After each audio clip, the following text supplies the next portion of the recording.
Hello बच्चों, let's read the question. The question says the phenomena of change of liquid into vapors at any temperature below its boiling point is called as evaporation. The rate of evaporation increase with increase in surface area, temperature and speed of wind and decrease in humidity. Evaporation causes cooling due to decrease in average kinetic energy of the remaining liquid after the surface molecules leave. Lower the boiling point of the liquid, higher is the rate of evaporation. That is, liquids like ether and acetone are kept in cold places because option number A, that is ether and acetone have high boiling points. Number B, the rate of evaporation increases with surface area. Number C, ether and acetone are volatile liquids with low boiling point. Number D, ether and acetone have low density than water. हमें question में बताया गया है phenomena that is change of liquid into vapours को हम क्या कहते हैं बिलो इट्स बॉइलिंग पॉइंट हम कहते हैं उसे इवापोरेशन। इवापोरेशन किससे इंक्रीज होता है? Surface area, temperature, speed of wind, ये डायरेक्टली प्रोपोर्शनल है रेट ऑफ इवापोरेशन से। और इनवर्सली प्रोपोर्शनल क्या है? ह्यूमिडिटी, जिससे ह्यूमिडिटी इंक्रीज होगा तो there is a decrease in the rate of evaporation. Evaporation कब कूलिंग कॉज करता है? जब there is a decrease in the average kinetic energy. और फिर और एक बोला गया है बॉइलिंग पॉइंट जो है वो भी इनवर्सली प्रोपोर्शनल है रेट ऑफ एवापोरेशन से। अगर बॉइलिंग पॉइंट कम होगा तो रेट ऑफ एवापोरेशन ज़्यादा होगा, अगर रेट ऑफ एवापोरेशन ज़्यादा होगा कम होगा तो बॉइलिंग पॉइंट ज़्यादा होगा। तो हमें क्वेश्चन पूछा गया liquids like ether and acetone are kept in cold places, why? First reason ये है this liquids are volatile,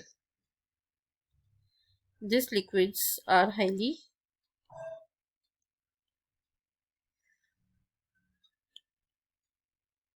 volatile. It can easily evaporate at room temperatures, at normal room temperature.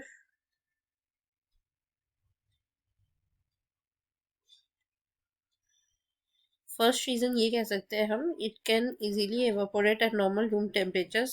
Second point हम ये कहते हैं कि this liquids are highly inflammable, this liquids are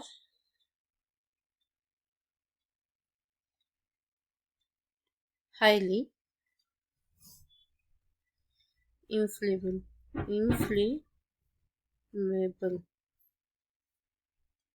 They can catch fire easily. इस two reasons के वजह से हम एसीटोन एंड ईथर को क्लोज्ड या फिर कूल प्लेसेस में रखते हैं। तो अब हम ऑप्शंस में देख लेते हैं कि ऑप्शंस से कौन सा करेक्ट है एंड कौन सा रॉन्ग है। ऑप्शन नंबर ए है ether and acetone have higher boiling point. अगर उनका बॉइलिंग पॉइंट हाई होता तो उनका रेट ऑफ एवापोरेशन लो होता, क्योंकि मैंने पहले ही बोला था रेट ऑफ एवापोरेशन जो है, rate of evaporation is inversely proportional to boiling point है।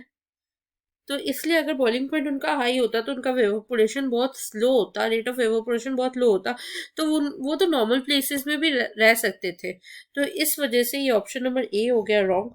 ऑप्शन नंबर बी है the rate of evaporation increases with surface area. Surface area का तो कोई रिलेशन ही नहीं है कूल प्लेसेस के साथ, तो this two options cannot be related, so ये इसलिए ऐसे ही रॉन्ग हो गया। नंबर 3 है ether and acetone are volatile liquids. Volatile liquids है इसलिए तो वो जल्दी एवापोरेट हो जाता है विथ लो बॉइलिंग पॉइंट। अगर उनका बॉइलिंग पॉइंट लो है तो उनका रेट ऑफ एवापोरेशन ज़्यादा है, रेट ऑफ एवापोरेशन ज़्यादा है तो वो नॉर्मल रूम टेम्परेचर्स में रखना उनको प्रॉब्लम है, इसलिए ये वाला ऑप्शन करेक्ट है, option number C. Option number D क्या है? Ether and acetone have lower density than water. यहाँ तो डेंसिटी की कोई बात ही नहीं है। क्वेश्चन में सिर्फ इतना पूछा गया था क्यों कोल्ड प्लेसेस में लगता है, क्योंकि उनका बॉइलिंग पॉइंट कम है तो रेट ऑफ एवापोरेशन ज़्यादा है, रेट ऑफ एवापोरेशन ज़्यादा है तो it can easily evaporate at normal room temperatures because they are highly volatile and they are highly inflammable also, they can catch fire easily. Hope you understood it well. Best of luck.